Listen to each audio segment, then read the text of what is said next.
Hi, hello mga kapanalig ko. Kamusta po?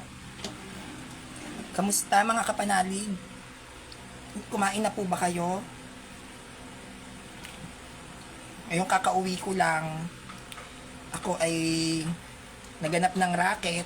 Kaso Lunes pa lang ngayon.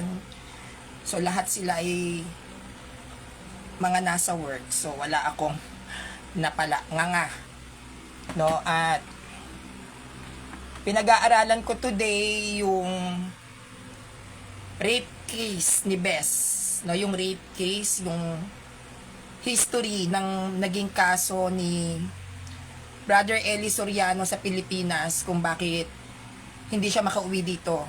No, mahalaga din kasi yan na malaman natin na bakit nga ba hindi makauwi si Eli Soriano sa Pilipinas. Gayong isa naman siyang Pilipino, hindi po siya makauwi ngayon dahil sa mga patong ipatong mo na kaso.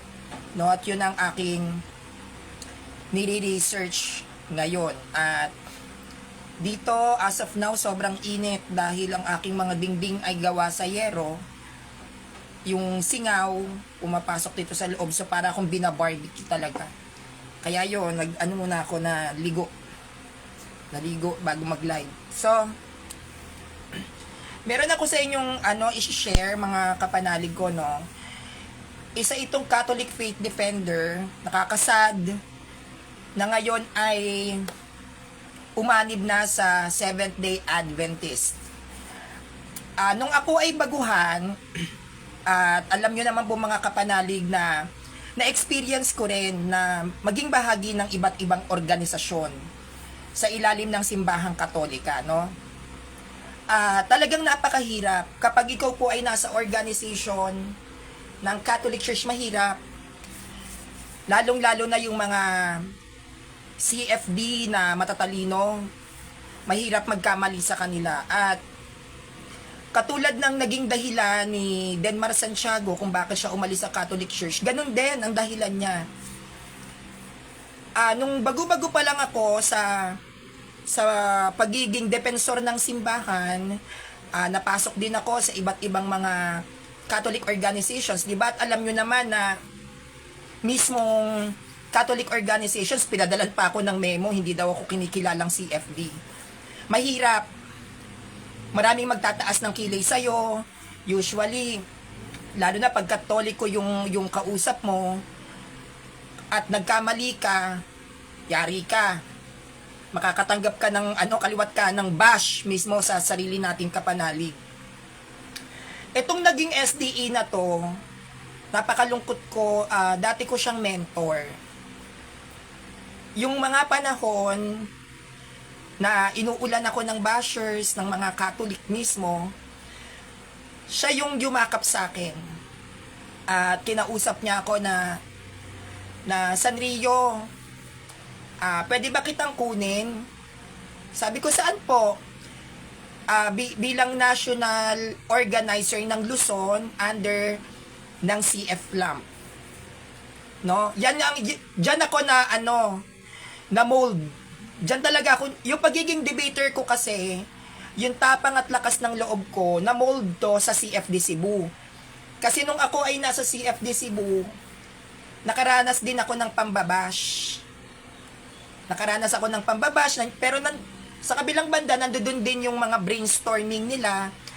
Kaya, nasana yung emosyon ko na maglatag ng presentations ng may tapang. Ayan ang isa sa malaking ipinagpapasalamat ko sa Catholic Faith Defender dyan sa Cebu.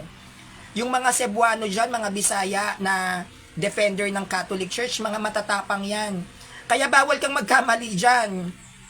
Kasi kapag ikaw nagturo at hindi siya akma sa panlasa ng simbahang Katolika, nako, tago ka na. Bashers is waving. Yan ang Cebu. Diyan ako nahasa, kaya pansinin nyo kapag ako ay nagpe-presentations, laging may bigat.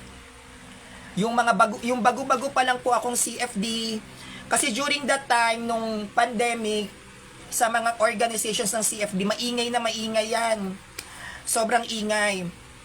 Ngayon, hindi pa uso yung pagtuturo noon. Ang ano pa noon, Ikaw ang magre-research sa sarili mo. Tapos, may panel doon, no, na mga magagaling na defender, doon ka magpe-presentations. Pag nag-presentations ka, para kayong nagde-debate, tatanungin ka. Ang tawag doon ay, ano ba yung exam ko doon? Panelist yun parang basta may tawag doon sa exam na yun na pinasukan ko noon sa Cebu. At out of 20, doon sa exam ko sa Cebu, 17 topics ang naipasa ko. Kaya yung sa tagal ko sa CFD Cebu noon, 8 months, minahal ko yung mga tao dyan. Kaso, Kuya Jerry Turbanos of Yanga, hindi po mock debate. Meron pang isa. Yung dalawa kasi ang exam sa CFD organization. Isa yung mock debate, tas yung isa, magpe-presentations ka. Maglalatag ka. Tapos, ang training na ginawa sa akin ng Cebu noon, ng CFD, kung halimbawa, Sandrillo, ang presentations mo ay 15 minutes. Kailangan mailatag mo ng buo ng 15 minutes yon. Hindi ka pwede na mag-exceed. Kailangan, pag pinaglatag ka nila, kailangan sa 15 minutes na yon, ma-present mo lahat solid at pulido. During that time, wala pa akong alam. Kaya dun po, malaking bagay na din siguro yung naranasan kong yon kasi dun ako natutong mag-research. No? Dun ako natutong mag-research, dun ako natuto na kung paano ko isisiksik yung mga informations ng Catholic Church dahil sa CFD Cebu. Pero, hindi yun naging madali para sa akin kasi nung ako ay nagpe-presentation sa CFD Cebu, sarili kong hirap yon. Bibigyan ako ng notes. Wikang Bisaya. Imagine niyo, hindi man ako marunong mag-Bisaya, di ba? Ngayon papasok ako sa mga GC. Papasok ako diyan, tapos iisa-isahin ko yung mga Katoliko nagbibisaya. Anong Tagalog nito? Sinusulat ko yon hanggang sa lagi akong puyat, umiiyak na ako sa sobrang pagod kasi ang iniisip ng ibang mga Katoliko no na aral ako, napapaligiran ako ng magagaling na Katoliko. Hindi po. Nakikita nyo ako nagpe-presentations, nakikita nyo yung mga debates ko, pero lahat po ng nakapaligid sa akin, normal na Katoliko lang. Wala po sa akin, wala pong nagme-mentor sa akin. Na Sanrio, eto aral ng simbahan. Up to now, wala. Pero, may nagko-correct sa akin. Yan, kapag meron ako halimbawang medyo sumablay na presentations ko o kaya may sumablay akong pagkaturuan, kinokorek ako ng Radyo Veritas ni Kuya Marco Evangelista. O kaya minsan si Kuya Rasha.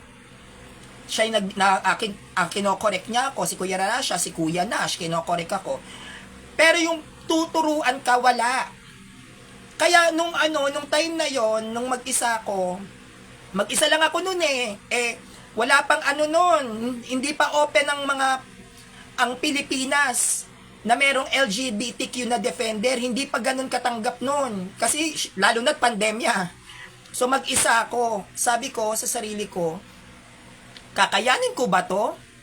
Kasi halos lahat minamaliit ako na dumating na ako sa point na gusto ko nang mag-born again.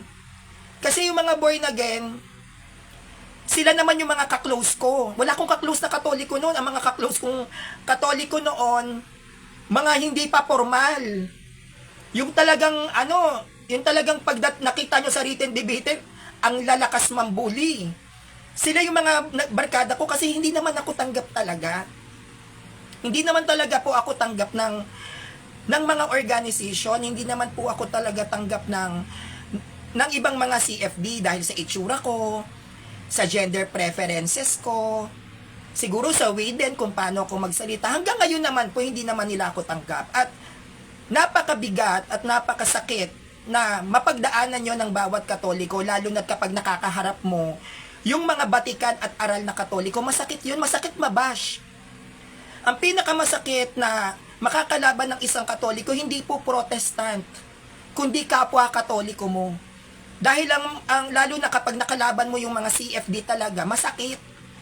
Talagang nakakadurog, parang parang mawawalan ka ng pag-asa na kahit na alam mo yung turo ng simbahan, aalisan mo. Hindi dahil sa ginawa nila yon kasi heretical yung turo ng simbahan, hindi. Dahil sa ibang mga CFD na pangit ang ugali. Totoo po yan. Etong naging SDA na to, na CFD, siya ay dating, how can I say that? Vice President. Vice President ng CF Lamp. Bigatin to. At itong naging SDA na to, dati kong mentor. Mahal na mahal ko to, si Kuya Alfie Java. Sino nakakakilala? Sumasama yung loob ko. Ayoko kasi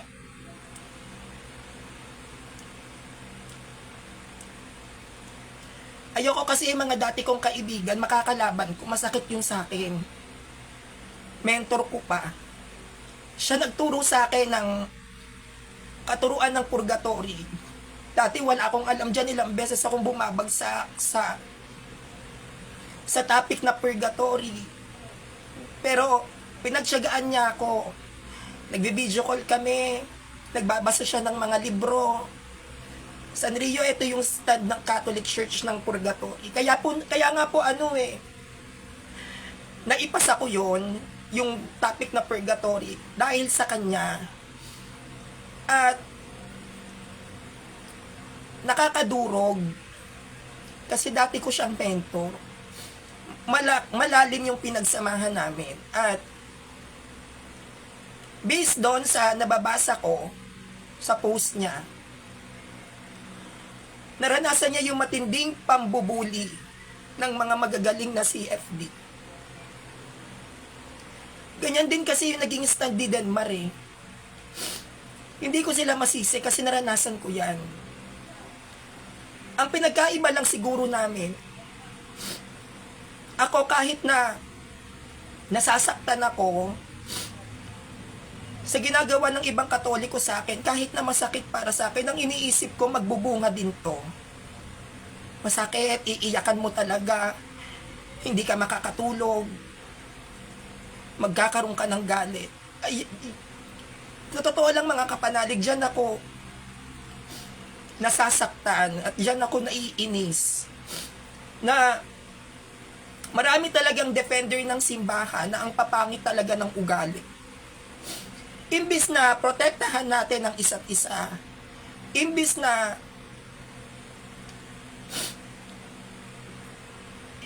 yung mga sulpot na yan, ang tutukan natin, ang mga ibang CFD, kapag meron lang konting nadadapa na mga Katolikong defensor, kung makauri at makayurak ng pagkatao, ganun na lang. Pero hindi nila nakikita yung mga naging ambag din naman nila sa simbahan.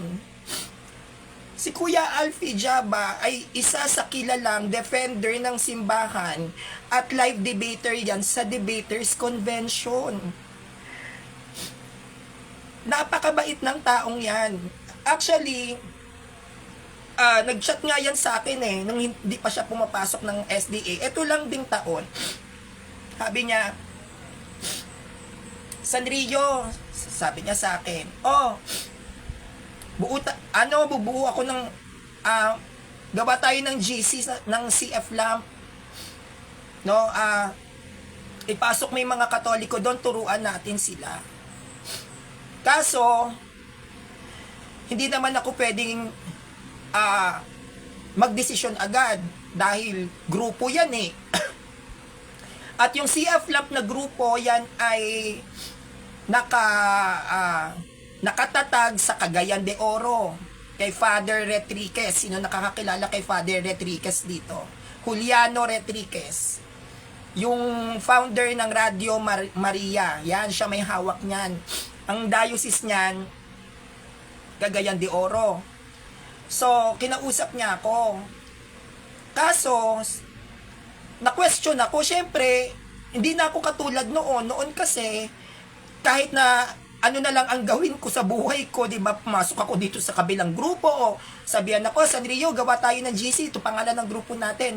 Noon pwede yun pwede kong gawin yon. Kaso ngayon kasi, hindi ko na siya pwedeng gawin na basta-basta akong magde-decide. Kasi kahit papaano, may mga followers na ako. May mga taong sumusuporta na sa akin, may mga taong sumusubaybay sa akin. So hindi ako pwedeng basta-basta na lang na sumali sa mga grupo-grupo, lalo na kung ito ay hindi valid. Nalungkot din ako, at sa kabilang banda nalungkot ako kasi alam ko din yung nararamdaman ni Kuya Alfie Java during that time na gustong-gusto niya ring magturo. Parang si Denmar, bago po yan nag-SDA, kinausap ako niyan. Sabi ni Denmar sa akin, Denmar Santiago, Sanrio, tulungan mo ko. Wala na akong tao. Gusto kong gumawa ng grupo ko, pero wala na akong tao. Tinulungan ko siya. Pre-nomote ko siya sa page ni Kuya Jando, na suportahan nyo si Denmar. Kaso sa nakakalungkot nga lang, malaking bilang ng Katoliko ang ayaw kay Denmar. Ang hindi na naniniwala sa kanya. Well, hindi ko alam kung paano niya pinakitunguhan yung mga tao na kahit anong lapit ko sa iba't ibang Katoliko, ayaw sumali sa kanya. Ang sinasabi sa akin, Sanrio, kaysa pumasok ako kay Denmar, sa'yo na lang. Sa'yo na lang ako papasok. Sa'yo kahit papaano, may matututunan ako. Ayoko dyan kay Denmar. No? Ngayon, makalipas yung ilang araw, nag-SDE si Denmar. Ganon din ngayon na naman. Sa mentor ko, nagsabi sa akin na, Sanrio, gawa tayo ng GC. Ikaw yung ano ko, admin ko. Kaso, hindi nga napagbigyan. Kaya nagulat ako na nakalagay dun sa post niya, Roman Catholic Church sign off. Ay na nakapost sa kanya eh. Tapos nakita ko na yung logo ng SDA. Masakit sa akin eh. Alam niyo mga kapanalig, kung nararamdaman nyo lang yung nararamdaman ko, napakasakit. Kasi si Denmar naging kaibigan ko. Yung hindi pa ako marunong dumebate, in fairness naman kay Denmar, siya yung naman nagturo sa akin kung paano ka magtatanong kung paano ka magtatanong sa kalaban mo. Kahit pa paano naging close ko talaga si Denmar Santiago. Kaya bago siya, yung nalaman ko nag-SDA, talagang umiyak ako, nasaktan ako. Kaya lang ako nagkaroon ng galit sa kanya dahil dun sa pamamaratang niya na kay Blessed Virgin Mary, pamamaratang niya sa simbahang Katoliko na hindi daw tayo true church. Doon ako nagalit, doon ako nasaktan. Kahit kaibigan ko siya, tatanggalin ko yung friendship na yon pagdating sa katuruan ng simbahan. Ngayon naman, mentor ko naman. Dating mentor ko, si Kuya Alfie Java. Nung ako po ay hinawakan ni Alfie Java sa mga kabataan dito na naging hawak ko sa CF Lamp, no? CF Lamp Luzon, o pati sa CF Lamp Mindanao, no? Gumawa kami ng GC dyan under ng CF Lamp. Sa mga naging hawak ko nung ako ay naging national organizer noon, alam nyo naman po yan, di ba, sa ilalim ni Kuya Alfie Java, nakapagbigay tayo ng mga catechism, CCC, nakapagbigay kami ng Bible, nakapagbigay ng rosary, nakapagbigay ng relics. Ang dami po naming naipamigay na religious items. No? At under yon ni Kuya Alfie, malaki ang naging ambag niya sa amin, lalo na sa akin. No? Kaya hindi ko magawang hindi ko magawang sa ngayon mainis kay Kuya Alfie Java kasi naranasan ko po yan. Naibuli ka ng kapwa Katoliko mo, nasabihan kang hindi ka magaling, nasabihan ka na wala kang alam. Masakit yon. At pinagdaanan ko yan. Sa mga Katoliko dito na nakakaranas ng pambabatikos ng kapwa Katoliko nyo, tiisin nyo lang yung sakit. Kasi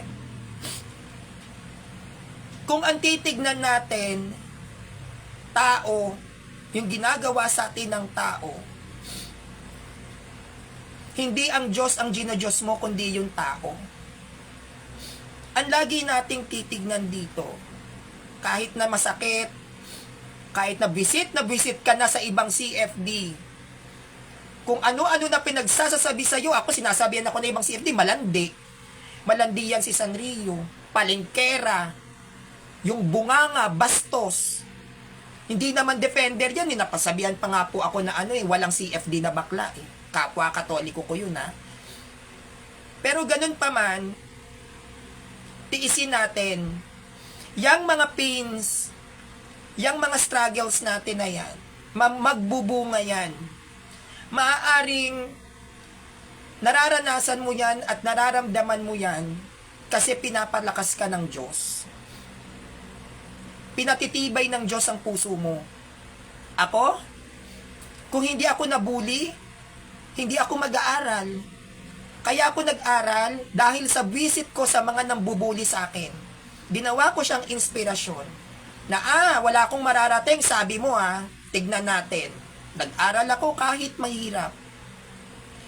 Lahat po ng mga bagay na pinaghihirapan natin, mamumunga yan. Magkakaroon yan ng magandang bunga. Hindi naman po kasi tayo pwede na maging matatag kung hindi ka muna masasaktan. Kasi ang pamantayan ng katatagan ay yung sakit na pinagdadaanan mo sa buhay. Kaliwat kanan, mga CFD, may naririnig kayong negatibo sa kanila. Kung alam nyo na yung stand ninyo, kayo ay nasa katwiran, lubaban kayo. Wala po sa dami yan. Ang dami kong bashers, hindi lang Katoliko, lahat ng protestante galit na galit sa akin. Natinag ba ako? Hindi. Lahat ng sulpot, galit na galit sa akin, nag-uusukan hanggang ngayon. Natinag ba ako ng sulpot? Hindi. Pero pagdating sa pakikipagtalo, lagi akong naiiyak talaga pagkapanalig ko yung kalaban ko. Kasi kapag ang isa, sinaling mo, kadena yan eh. Susugudin ka na ng lahat ng Katoliko. Kasi may mga Katoliko kasi na fanatic. Pag meron akong nakalaban na feeling nila, yun yung partido nila, isa lang ang makalaban ko, lahat yan lalabanan ka. Pero ako kasi, kahit na sino pang mga nakakalaban ko, hindi ako nanggagatong ng mga nakasuporta sa akin. Never akong nagsabi na, uy, tulungan nyo nga ako, may tulungan nyo nga ako, meron akong kaaway. Hindi ko sila sinasama sa gulo. Lagi kong sinasabi, dyan lang kayo, kaya ko to. Masakit? Oo. Nakaka-offend? Oo. Nakakahiya kasi napapahiya ako? Oo. Pero kaya ko. At kakayanin ko to. Kasi ayun naman kasi yung ko yung laging nasa utak ko na, Lord, wag mo kong alisan ng bashers. Totoo lang po, isa yan sa ipinagdadasal ko kay Lord. Lord, gusto ko everyday i-bash ako ng i-bash ng mga tao. Bakit? Yang mga bashers ko na yan, sila ang fuel ko. They are the reason why kung bakit ako hanggang ngayon ay nagpapatuloy. Dahil sa mga bashers ko na yan, kung bakit ako nag-aaral lalo. Dahil ako, kapag ako minamaliit, ang lagi kong sinasabi sa sarili ko, patutunayan ko sa iyong mali ka. I will never ever let you win. Painful? Yes. Hurtful? Yes. But it's okay. Because I know one day, I will make it. I can make it. I can. No? Wag po tayong balat sibuyas. Kasi, alam nyo po mga kapanalig, pinasok mo yung pagiging CFD mo. Pinasok mo yan eh. At dahil pinasok mo yung pagiging CFD mo, mag-expect ka na hindi ka magiging masaya. Kaya nga Catholic faith defender. You are protecting the Catholic Church. At kapag pinoprotektahan mo ang Catholic Church, mag-expect ka ng kalaban. Mag-expect ka ng sakit, mag-expect ka ng lait, mag-expect ka ng mura, mag-expect ka na kapanalig mo at hindi mo kapanalig, gigibain ka because you are a defender. Tapos sisisihin ninyo na kaya kayo umalis kasi binabash kayo ng mga CFD. Eh bakit nag-CFD kayo? Hindi po ba? Magrereklamo. Sasabihin, nag-SDE kami kasi sasama ng ugali ng mga CFD. May mga masasama talagang ugali dahil pati rin naman ako may sama ng ugali. Lahat naman ng tao may pangit na ugali. Lahat tayo. Hindi pa pwedeng 100% mabuti ka. Hindi. Lahat tayo may kabulukan. Lahat tayo may pangit na ugali. Lahat tayo ay may kakitiran ng isip. No? Lahat yan dahil tao tayo. Pero pag ikaw kasi ay pinasok mo yung pagiging CFD, huwag kang mag-e-expect na ang lahat ng tao papalakpakan ka. Huwag kang mag-e-expect na ang lahat ng tao ngingiti sa'yo. Huwag kang mag-e-expect na ang lahat ng tao magiging masaya sa mga tagumpay mo. Ang tao, gumawa ka man ng masama o gumawa ka ng mabuti, may masasabi at masasabi sa'yo. Pero ganun pa man, kapag kung sakali na dumadanas kayo ng persecution, lalo na kapag kapwa Katoliko mo, pray. Cry. Pray, cry. Then rest. Iiyak mo.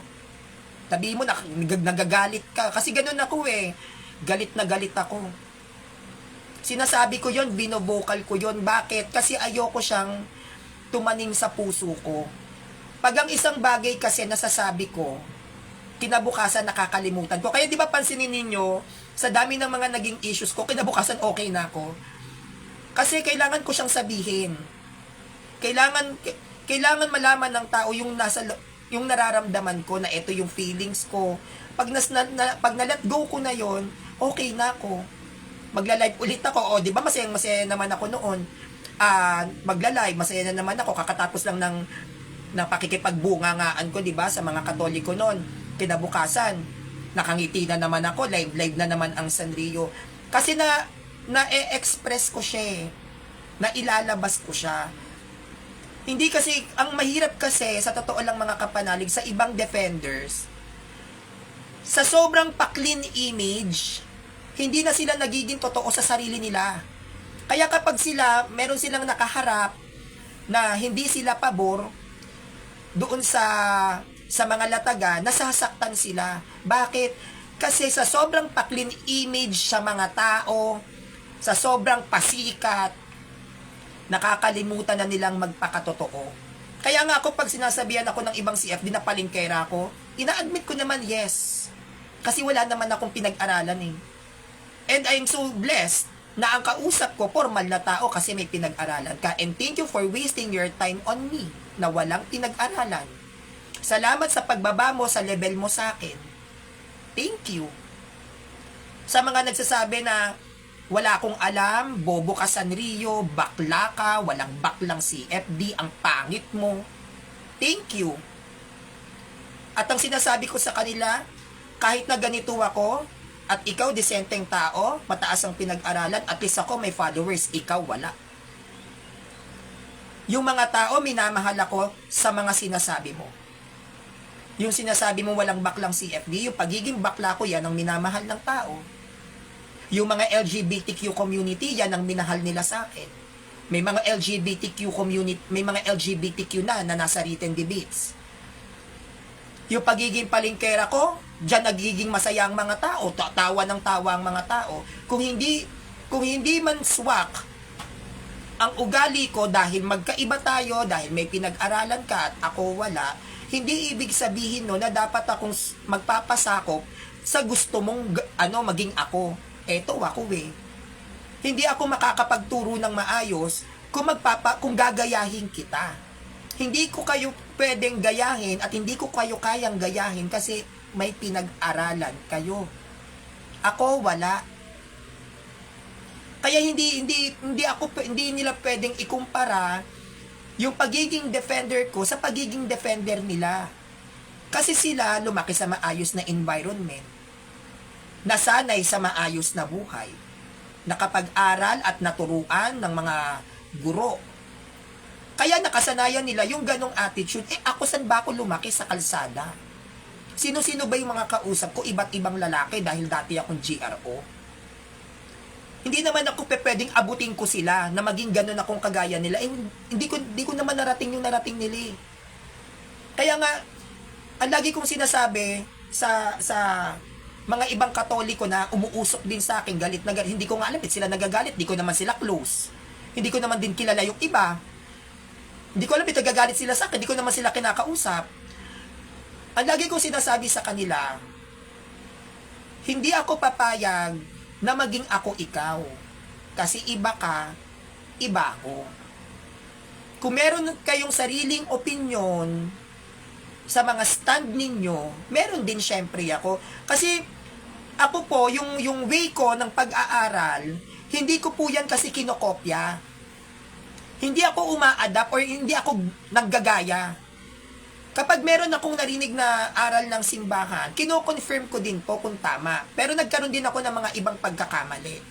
Kasi siguro dahil masyado nang malalim yung theology, dahil masyado nang malalim, pangalawa dahil English nga pag binabasa mo, siguro yung iba doon na misinterpret ko. Pero at least, hindi siya heretical. Yung mga misinterpretations ko na maliliit na issue sa ibang mga naging presentations ko, nagbubunga naman siya ng ng positive sa simbahan.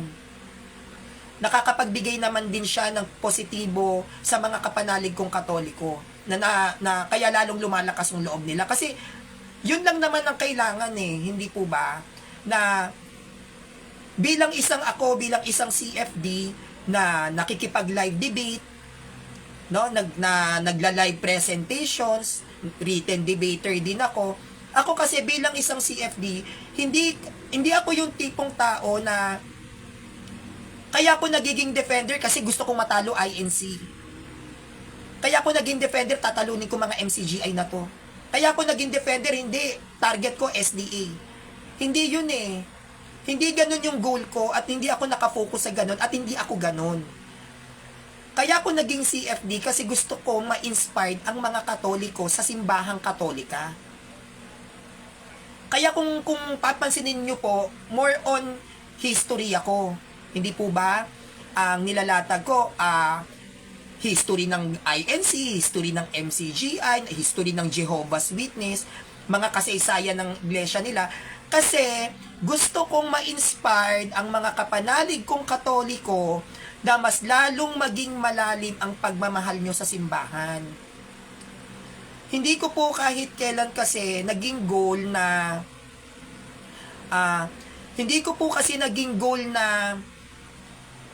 para hangaan ng tao, si Sanrio tinalo yung ganito, tinalo yung ganyan, no.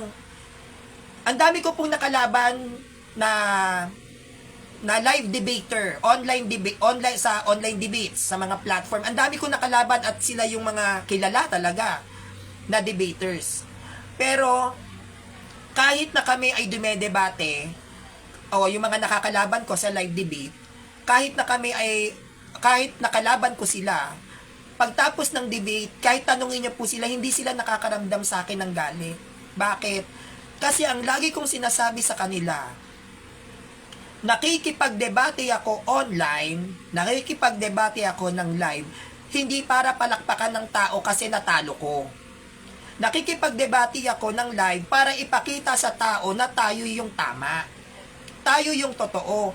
Kasi kapag ako ay nakikipag-live debate, ang goal ko dyan, ang focus ko, hindi yung talunin yung kalaban. Ang focus ko kapag ako nakikipag-live debate, maraming Katolikong nanonood, baka hindi nila to alam, kailangan nila tong malaman.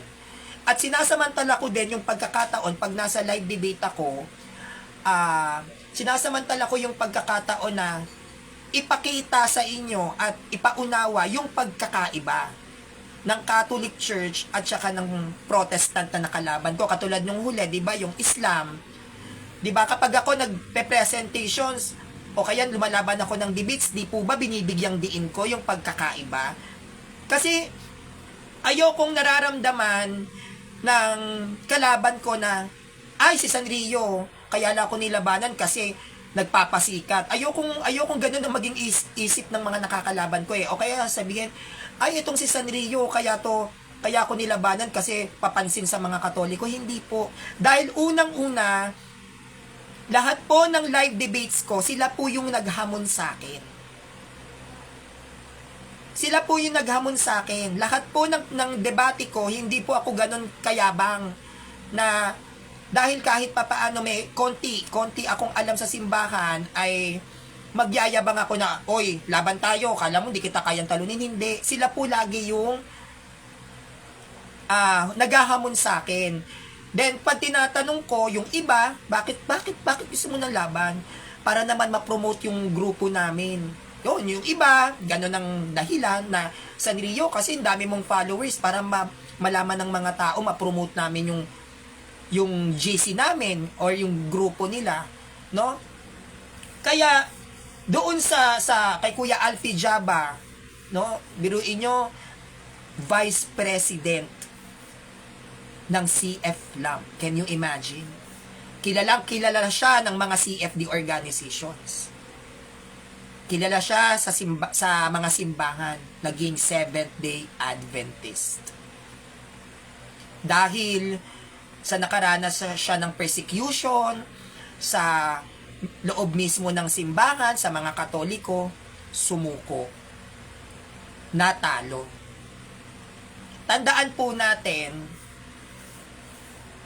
kapag ikaw ay nagsiserve kay Lord, whether ikaw ay defender or not,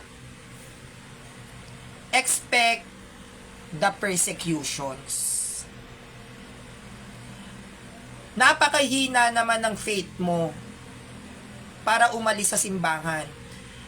Ako kapag ganyan, dumarating din ako sa mga times na gusto ko na ring umalis sa sobrang dami talaga na mga Katoliko na kung mang-degrade sa kapanalig na Katoliko, ganun-ganun na lang. Pero yung sa akin kasi, salita lang yan eh. Hindi ba? Murahin ka, laitin ka, maliitin ka, sabihan kang wala kang mararating. Ang lagi kong iniisip dyan is just the words. I know myself. Alam ko yung standards ko. At pinapasok ko dyan na what more pa yung mga apostles, martyred, tinanggalan ng kuko, nagpe-praise the Lord pa. Baka nga habang pinipersecute sila ng mga pagans, dinuduraan yan sa mukha eh. 'Di ba? Kinakaladkad sa kalye, tinatanggalan ng saplo, tubot-hubad, nasa gitna sila ng Roma, tubot-hubad sila. Pinagtatawanan ng libo-libong mga pagano habang pinapakain sa leyon. But still, hindi sila sumuko. Kung sa salita pa lang ng mga tao na gusto kang pabagsakin ay sumusuko ka na, what more pa pag nakaharap mo na mga pagano o nakaharap mo na mismo yung mga pumapatay ng Kristiyano, baka itakwil mo mismo si Kristo. Salita pa lang yan, sumusuko na kayo. Paano pa kapag papiliin kayo, ang pagiging Katoliko mo o yung pagano na papatay sa'yo, 100% yung mga ganyang kahihinang tao, ipagpapalit nila si Kristo. Wala pa sila sa physical persecution. Hindi pa sila pinupugutan ng ulo niyan. Sinukuan na ang simbahan. Lahat naman tayo nakakaranas niyan eh. Lahat tayo nakakaramdam ng panghahamak ng kapwa. Pero tandaan nyo, salita pa lang yan. Paano pa pag tumayo sa harap mo yung mga berdugo na pumapatay ng Kristiyano? Anong gagawin nyo? Isusuko nyo yung faith nyo dahil lang sa takot ka. Masaktan ka, feel the pain, but never keep it. Sige, saktan nyo ako, masakit, tao ka eh. Ako nasasaktan din ako sa mga sinasabi sa akin ng mga sulpot, masakit yun. Wala akong magagawa eh. Ayun ang sinasabi nila eh. Tatanggapin ko na lang. Kaya ako, no, may mga ibang INC, may ibang mga MCGI na naging kaibigan ko. Actually, may mga ibang written debater ng INC na nagsorry din sa akin. Kasi ang sabi ko sa kanila, ang pagiging defender ko sa Catholic Church ay hindi naman para siraan yung mga sekta ninyo. Marami kasing mga Protestant na kung makapagsalita sa Katoliko, ganun-ganun na lang. And I have to protect my church. That is my duty, that is my job, that is my obligation to protect my church. Naging CFD pa ako. So dahil nagsasalita sila ng against sa Catholic Church, hindi ko naman sila pwedeng panoorin. I have to defend my church. Ayun nga lang, sabi ko sa kanila, naaapektuhan kayo. Naaapektuhan kayo kasi doon kayo nakaanib. Doon sila nakapaloob. Pero sabi ko, ganun din naman ako. Naaapektuhan din ako. Sabi ko, sa totoo lang, nahihiya ako. Kasi marami akong mga kaibigan na written debater na INC. Minsan nga, pinaghaharot-harot ko pa, nagtatawanan pa kami doon sa GC namin ng debate. Kahit MCGI, hinaharot-harot ko doon. Kasi nga ganun na kami kako-close. Kaya minsan naiilang na rin ako na maglatag against sa INC, maglatag against sa MCGA, even SDA. Naihiya ako kay Kuya Rocky Tulog, kay Kuya Fernando Camacho, mga mababait kasi sila sa akin, kaya lang I have no choice. Inaatake ni Denmar ang Catholic Church, inaatake ni Jezreel Shem ang Catholic Church, hindi ko naman sila pwedeng panoorin. Wala akong choice, ganun talaga. May matatapakan at may matatapakan ako, may masasaling at masasaling akong sugat. Hindi, bilang isang defender, marami rin akong sinasakripisyo.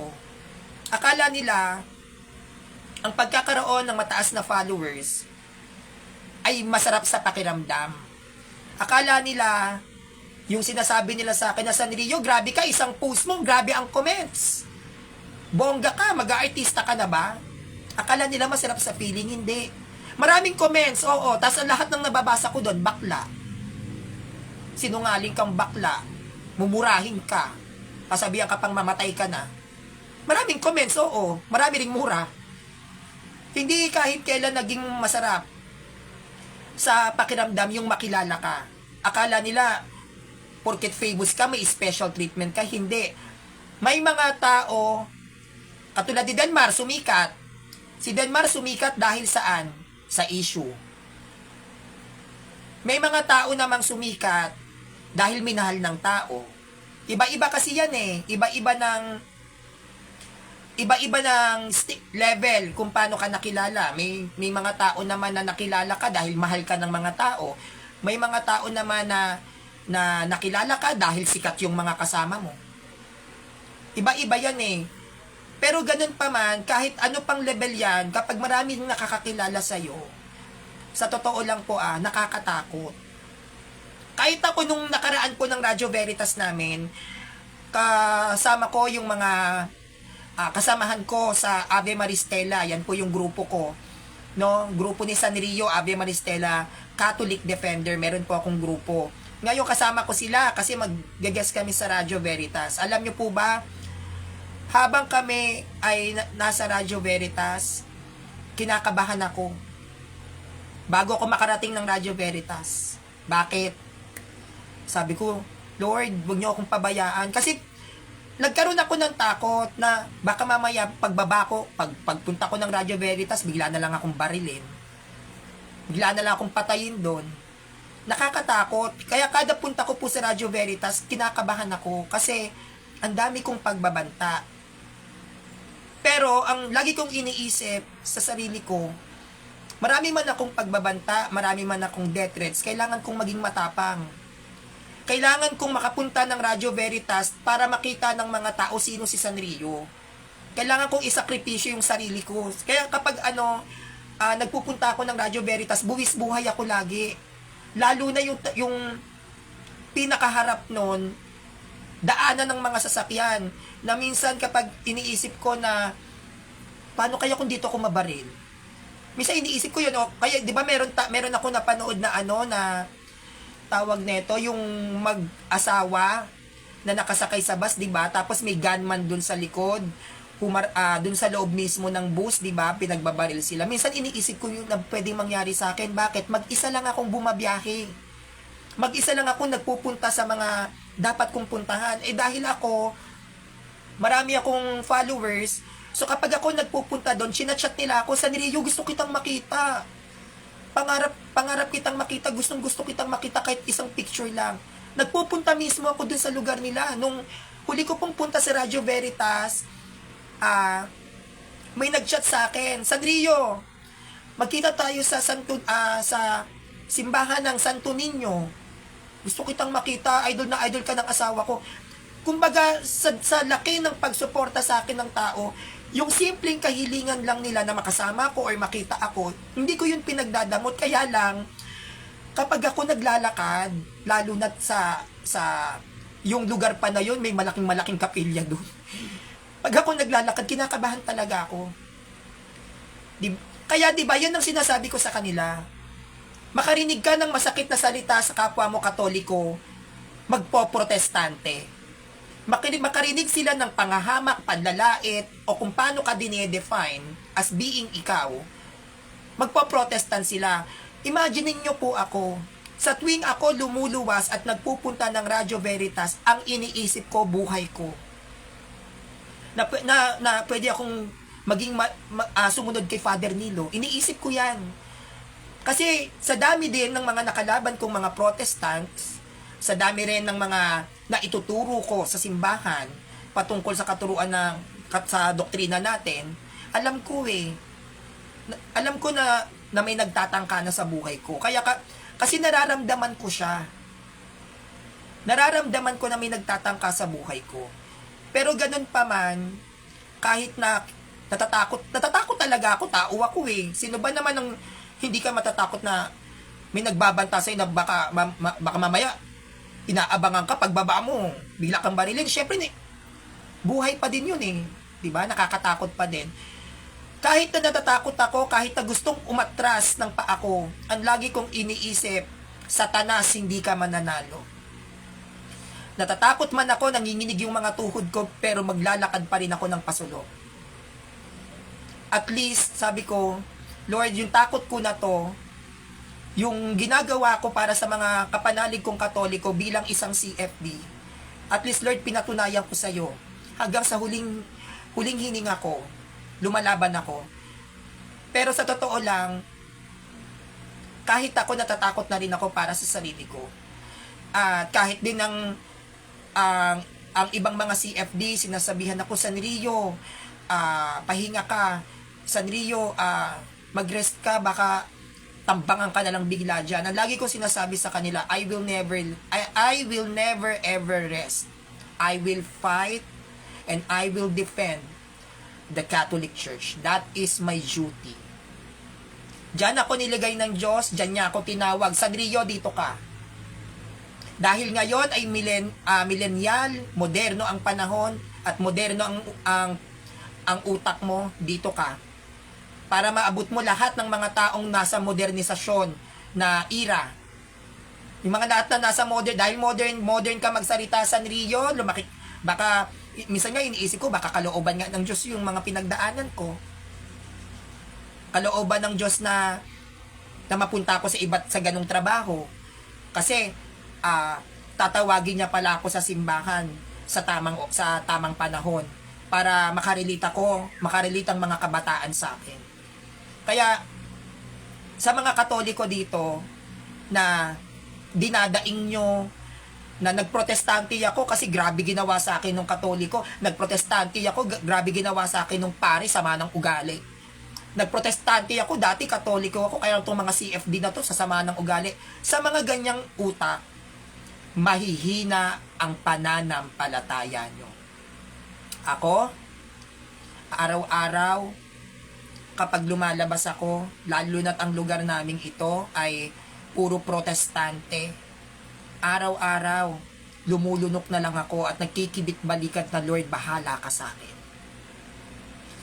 Pero hindi ko kailangang matakot. Ang lagi kong iniisip, yung nararamdaman ko sa tuwing lumalabas ako ng pintuan ng bahay ko, ang lagi kong iniisip, eto rin yung nararamdaman ng mga apostol bago sila patayin. Ganito yung naramdaman ni Father Nilo bago siya patayin sa mismong simbahan. Ganun naman din kasi ang kapalaran nating mga Katoliko eh. Wala tayong choice. Kahit na magdasal ka o magrosary ka, ganun talaga ang kakahinatnan ng isang Katolikong defensor, ang mamatay. The 12 apostles, yung 11 doon, si Kristo mismo, alagad niya yun. Nakaligtas ba sa kamatayan? Di ba? Pinatay. O, alagad niya na yon. Madasali na yung mga yan, mga apostles. Nagdadasal yan, araw-araw. Nakaligtas ba sa mga mamamatay tao? Hindi. Dahil yan ang magiging kapalaran ng lahat ng mga Katolikong magtatangkang gumiba ng mga pagano. Iba kasi yung nagde-defend ka lang na pa-cute. Iba yon.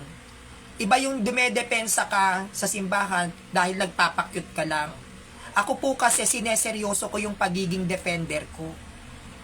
Iba yung talagang niyuyug-yug mo yung paniniwala ng mga hindi Katoliko sa naglalatag ka lang para lang magpa-cute. No, ako po kinakarir ko to. Seryoso po ako sa pagiging defensor ko ng simbahan. Kaya nga, ang sinasabi nila sa akin na, Sanrio, saan mo kinukuha yung tapang mo? Lagi kong sinasabi, hindi ako matapang, natatakot ako, sa totoo lang. Kaya lang ang lagi kong iniisip, defensor ako ng simbahan, kailangan ko itong labanan. Iniisip ko na lang lagi na, si Satanas, minamanipulate niya yung isip ko, para panghinaan ako ng loob, kailangan ko itong paglabanan. Mismong sarili ko ang nilalabanan ko, sarili kong isip at sarili kong nararamdaman. Na kapag ako pinanghihinaan ng loob, hindi, malito. Marami na akong pagkakataon na dumating sa point na parang gusto ko nang umalis sa pagiging CFD. Nandiyan dyan yung kaka-aral ko, kaka-research ko, kaka-live ko. Alam niya ng AMS, hindi na ako nakapagtrabaho. Dumating ako sa points doon sa mami ko na sa pananampalataya, si Mami Rhea, umuutang na ako. Dumating na ako sa point na nanghingi na talaga ako kasi yung buong oras ko, yung buong panahon ko na imbis na inihahanap ko ng pagkakakitaan, maghapon akong nakatutok sa social media. Bakit? Sa messenger ko pa lang, ilang mga Katoliko na, Sanrio, anong stand dito? Sanrio, anong latag dito? Iba pa yung video call na, Sanrio, tatawag kami, gusto ka namin makita. Sanrio, yung asawa ko, na-convert, pinanood ko yung yung laban mo. Naging Katoliko na siya, Sanrio, yung target ko na lang, yung kapatid, tsaka yung nanay. Kasi hindi ko yun pwedeng ipagdamot sa kanila dahil sinusuporta kanila ko. At dahil sa pagbabalik suporta ko din at pasasalamat sa kanila, hindi na ako nakapag-work. Sa totoo lang po, madaling araw na akong natutulog. Sa sobrang daming Katoliko akong kinakausap. May mga kabataan pa, atisan, tawag na ito, kasi ang hirap ng buhay ngayon Katoliko ako, kaya lang mapipilitan akong pumasok sa eskwelahan ng protestante. Tama ba to? Ultimo yung mga eskwelahan. Sa akin pa tinatanong. Ultimo na, San, may born again dito, yung pinsan ko, sinasama kami sa worship nila. Okay lang ba yun? Kapag yun kasi ay hindi ko naagapan, baka maakay sila. At marami din po na mga protestante na nagbalik ng Katoliko, na kinakailangan ko pa din po silang bantayan. Kaya nga yung iba, naiinis na sa akin. Yung ibang mga medyo hilaw pang Katoliko, sinasabi nila, Sanrio, napakasuplada mo naman, hindi mo naman kami pinapansin. Porque ang taasan ng followers mo. Hindi po nila alam na ang dami kong ginagawa. Siyempre, maghuhugas ka ng plato, magpapaligo ka ng aso, kailangan mong maglinis ng bahay. Siyempre, kailangan ko din namang maligo. Kailangan kong magsaing, kailangan kong maghanap ng uulamin ko. Hindi po ako pwede na 24 hours nakaupo ako dito sa social media, lahat kayo sasagutin at kakausapin ko. Ang dami nyo po kasi. Napakadami nyo, hindi ko po kaya pagsabay-sabayin lahat. Isipin nyo po mga kapanalig, paano ko na pagsasabay-sabay 6 ang aso ko, nagpapaligo ako ng aso. Bukod sa aso ko, naglilinis ako ng bahay. Kailangan ko pang maglaba. Magluluto pa ako. Bukod sa pagluluto ko, nagtuturo pa ako sa mga kabataan na hilaw na Katoliko. Bukod doon sa hilaw na Katoliko, nagpo-post pa ako sa Facebook account ko. Bukod sa Facebook account ko, nag-aaral pa ako. Kung sasabay pa ang debate, madaling araw na akong matatapos. Kaya nga po, di ba kapag sinasabi sa akin mga kapanalig, Sanrio, ang payat-payat mo na. Sa dami po kasing ginagawa ko sa buhay, halos hindi ko na po alam kung paano ko siya pagkakasyahin sa loob ng isang araw. Mahirap mag-research, hindi po ganun kadali. Bukod sa research, iisipin mo pa kung paano mo siya ipapaliwanag. Tapos, may mababasa ka pa na mga Protestant, syempre sasagutin mo yun. Sasagutin mo. Tapos may mag-i-schedule pa sa'yo na, Sanrio, may laban ka ng debate. Tapos, bukod doon sa may laban ka ng debate, may magsasuggest, Sanrio, aralin mo nga to. I-presentations mo, katulad nung binuhay ni Kristo ang sarili niya. Hindi naman po ganun kadali yun. Hindi po ba? Isipin nyo, paano ko po yun inaaral? Kaya nga, minsan natatanong ko sa sarili ko na, Sanrio, buti kinakaya mo. Halos hindi na po ako natutulog. Kaya minsan nakaganon na yung mata ko. Tignan nyo po yung mga ibang laban ko, nakaganon. Minsan nakataas na lang yung kilay ko kasi sa sobrang antok, sobrang pagod, ang dami kong ginagawa. But still, ibinibigay ko pa rin yung best ko sa mga Katolikong kapanalig ko. Bakit? Kasi ayoko silang mawala. Yan ang lagi kong sinasabi sa sarili ko. Pinasok ko tong pagiging CFD na to, panindigan mo. Masasaktan ka, mapapagod ka, matatakot ka. Ayun ginusto mo yan You are the knights of the Catholic Church. Wala tayong magagawa. Kaya hindi ako nagrereklamo. Hindi ako dumadaing kahit na nahihirapan na ako, kahit na napapagod na ako, sarili ko na lang sinasabi na, ano ba to Sanrio? Ano ba pinaggagawa mo sa buhay? May napapala ka ba dito? Minsan napapagano na lang din talaga ako na, Diyos ko, imbis na ipinaglaba-laba ko na lang tong isang araw, nag-live pa ako. Pero, ganun pa man, kapag nakikita ko naman yung mga Katoliko na Sanrio, tama! Sanrio, tingnan mo, sulpot, mali kayo. Pag nakakabasa naman ako ng gano'n, talagang masayang-masaya ako. At nakikita ko naman din po yung bunga doon sa mga post ko. Nakikita ko iba't iba ng buka ng mga Katoliko, talagang laban na. Ayun na lang yung parang pinaka-blessing. Yung pakiramdam na ngumingiti ako kasi naiisip ko na ang galing naman. Ang dami ng Katoliko na ipinagtatanggol ang simbahan. Ang daming Katoliko na alam na yung aral ng simbahan. Minsan nagugulat na lang ako, makakabasa ako, kayo nag-compile ng Bible, kayo nag-compile, aba.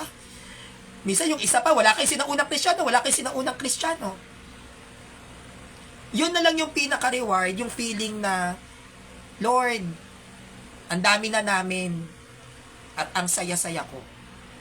Yung pagod, yung puyat, yung sakit, yung gutom, yung lungkot, yung takot, deserve para sa mga kapanalig kong Katoliko na nakikita kong namumunga. Sa akin, Kahit na minsan, actually, madalas, nanghihinayang ako, sayang. Ano sana to, sahod. Labada sana, sayang. Pinalagpas ko pa. Kasi nag-live ako eh. Kahit na minsan dumarating ako sa point na gano'n, na nanghihinayang ako, kasi live pa ako ng live, tapos mag-aaral ka pa. Syempre, bago ka mag-live, mag-aaral ka muna. Hindi ka naman pwedeng, diretso ka live, tapos hindi mo inaaral. Syempre, mag-aaral muna. Kahit na nakakapanghinayang na ang ipinalit ko sa dapat kong kikitain is yung pagla-live na wala naman akong sinasahod dito. Lagi ko sinasabi, Lord, it's okay. I'm fine.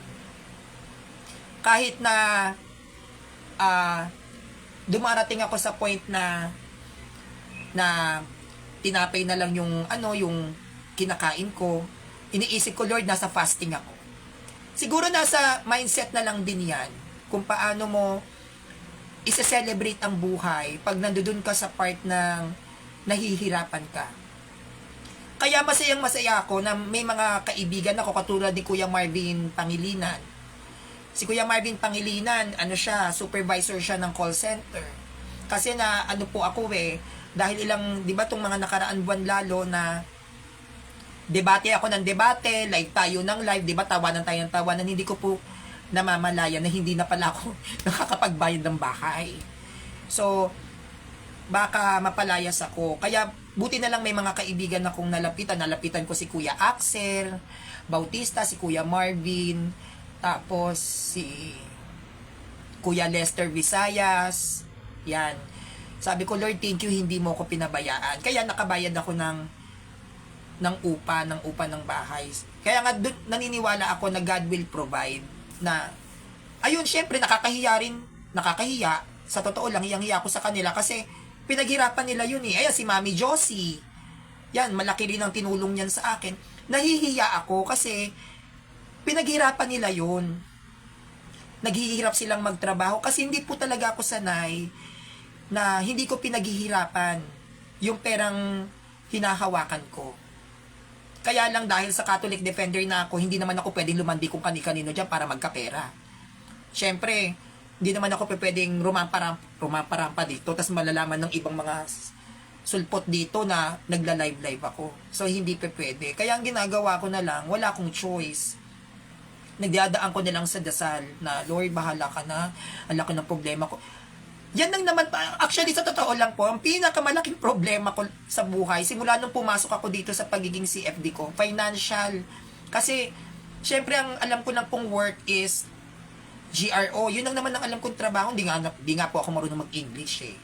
Kaya, dahil sa tagal ng panahon, yun ang naging trabaho ko. Kaya yung umalis ako sa work na yon, nanibago ako. Kaya malaki po yung nawala sa akin. Yung luho ko, lahat na nawala yan. Kasi malaki yung pera ko nung nag-GRO pa ako eh. Malaki yung income ko. Eh ngayon, syempre dahil unang-una nakabukod ako, syempre nandiyan yung bayad ng tubig, ng ilaw, ng bahay. Syempre mag-anim ang aso ko. Kaya po marami akong aso kasi mamaya bigla akong pasukin dito, di ba? 6 ang aso ko. Tapos syempre yung pagkain nila, pagkain ko, yung mga, syempre pag naliligo ako, yung mga sabon, yan yung mga lagi kong iniisip na Diyos ko Lord, ano ba naman to? Kasi minsan nararamdaman ko yung tawag niya. Yung mga pagla-live ko po na yan, hindi ko yan ginusto or hindi ko intensyon. Minsan nararamdaman ko yan eh na halimbawa habang nagluluto ako, tapos ako sa Facebook, tinitignan ko yung comment ng mga Katoliko, kaya dun sa YouTube ko, tinitignan ko yung comment nila.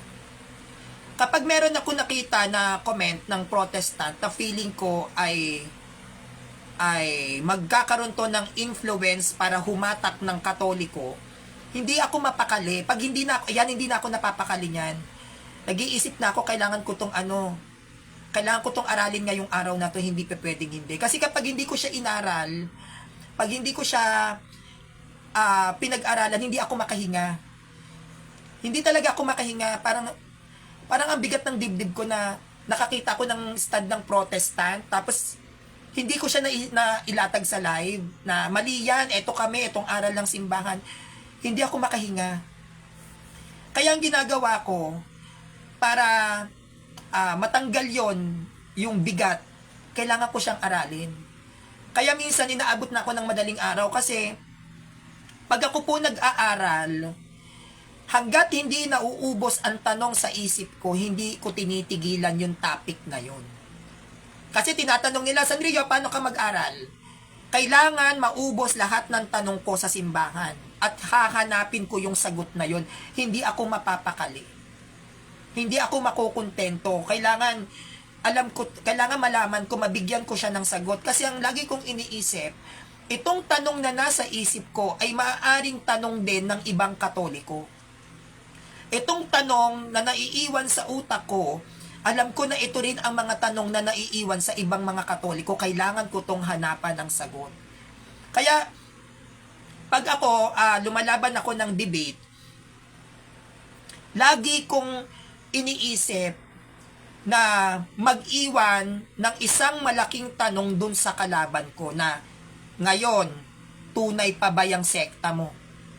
Kasi ayun yung ano ko yung kung paano ko siya dinadrive, yung debates ko, ayun yung gusto kong iparamdam sa kanya.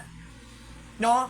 Gusto kong iparamdam yun sa kalaban ko at gusto kong iparamdam yun sa mga kapanalig ko na, tunay ba ang protestante? Ngayon na nag-usap tayo, ngayon mo sa aking sabihin, natatag ni Kristo yung protestante. Gusto kong maramdaman niya yun. At gusto ko din yun, maramdaman ng mga Katolik na, thank you Lord, nasa tatag kami ni Kristo, nasa talagang simbahan kami. At dahil sa ganong feeling na yun, dun ka nagkakaroon ng enjoyment na ipagtanggol na ang simbahan. Dun ka nakakaramdam na ng saya na noon kasi nung ako ay pumasok sa pagiging CFD, nung pinasok ko to, ang mga Katoliko napakakonti. Ang isang Katoliko katumbas ng 10 INC na written debaters. Wala pa mga born again dyan. Kaya ang mga Katolik noon, pagdating sa written debates, bugbog sarado. Ang kalaban ko nung kaliwat kanan, kaya wala nga po kong ginawa noon nung pandemya, kundi umiyak ng umiyak. Kasi nga, kaliwat kanan, ang konti lang talaga ng mga Katoliko. Ngayon, sabi ko sa sarili ko, ang konti ng mga Katoliko, sabi ko, hindi pa pwede to, kailangan ko ng kakampi. Ayun, ganun pa ako kababaw nung kailangan ko ng kakampi. Anong gagawin ko? Ay, alam ko na. Nagre-record ako ng 3 minutes. Binibidyohan ko yung sarili ko. Hindi ako nagla-live naka-video lang. Tapos, putol-putol kong ninilalatag. Ang rebulto, hindi yan Diyos-Diyosan. Ang kilay ko nun, 1 line pa. Lagi pa ako naka-makeup talaga nun. Ang Katoliko, ang mga rebulto namin, hindi yan Diyos-Diyosan. Binabash.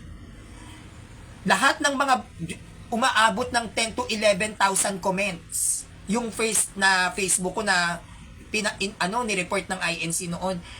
10 to 11,000 comments, puro bashers yun. Sa 3 minutes na yun Tapos dun ko na napapansin na yung 3 minutes na yun, may mga Katoliko na pumapasok, pero hindi pa rin ganun kadami, pero may mga bago. Sabi ko, ay, ang taray, may mga Katoliko na, effective. Inugali ko siya. Araw-araw yun. Lagi ako nagpo-post sa Facebook ko ng 3 minutes. Ngayon, pumasok yung Debaters Convention. Yung nagkaroon ng Debaters Convention, which is DevCon, doon naman ako nakasaksi sa loob ng room, murahan. Grabe ang mga murahan ng mga Protestant. Kawawa mga Katoliko. Bugbog sarado talaga. Pero hindi ako nagpapakita ng mukha sa cam. Lagi akong off cam. Kasi nga nahihiya ako. Kasi nga, syempre, discriminated ako na, oy, walang baklang CFD. Pati yung mga INC nang sinasabi sa akin, tapos minumura pa ako ng MCGI. Nahiya ako magpakita kasi baka mamaya lait-laitin nga ako. Ganun pa noon nakakahiyang maglantad ng mukha. Kaya ang ginawa ko, pumasok ako ng Debaters Convention. Diyan ko nakilala sila Kuya Rasha, sila Kuya Nash Buenavides. Yan yung mga magagaling na Protestant. Diyan ko sila nakilala sa Debaters Convention. Ngayon, yung nandiyan ako sa DevCon, hindi ako nakikipag-debate sa video call. Hanggang written lang talaga ako, natatakot kasi ako, nahihiya ako, baka lait-laitin ako. Dumating ang isang pagkakataon na pinaglalait ako ng MCGI. MCGI una kong nakalaban sa live debate, si Monmon D. Yan, kung kilala nyo. Pinaglalait niya yung mga Katoliko, pinagbumura niya. Syempre ako naman nainis. Sumasagot, lumalaban. Ako, iba ako matrigger di pinaglaban ko yung mga yung mga written debater na Katoliko na, hindi akong bahala dyan. Doon niya ko sinabihan na, Sandrillo, hinahamon kita, takot ka? Ganun Kapag isa kang Katoliko, ang panindak ng Protestante, live debate. Kaya mo ako? Debate na lang tayo. Ang dami pang walang alam nun, yung nagsisimula pala ako maging CFD, ang daming walang alam. So yung mga panakot nila, lalaban ka, kakasa ka, debate tayo. Ginanon ako nung Monmon D.